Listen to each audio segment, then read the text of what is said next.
Project గురించి మాట్లాడడానికి వచ్చారు అంకుల్.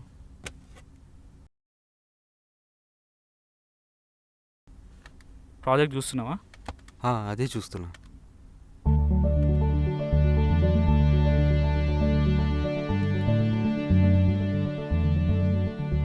సరే మాట్లాడేసే మరి ఎంతో. సో చూసాను మీ ప్రాజెక్ట్. ఓవరాల్గా 2 lakhs అవుతుంది. మీరు ఒక 50,000 అడ్వాన్స్ ఇచ్చేయండి. బ్యాలెన్స్ అమౌంట్ ప్రాజెక్ట్ కంప్లీట్ అయ్యాక చూసేసుకుందాం. ఓకే. ఫోన్పే ఉందా? ఫోన్పే చేస్తారా? మ్మ్. అర్జున్ నెంబర్కి ఉంది, చెప్తాడు. చెప్తాను. మీ నెంబర్ చెప్పండి. 7396 ఓకే. ఓకే. 88. ఓకే. ఓకే. వచ్చింది, ఒకసారి చెక్ చేసుకోండి. వచ్చింది. వచ్చేసిందా? వచ్చింది. వచ్చిందా? ఓకే అండి, ఓకే. వచ్చింది. Okay bro. యా, వీలైనంత తొందరలో నా ప్రాజెక్ట్ కంప్లీట్ చేయండి. ఓకే, తప్పకుండా. సరే.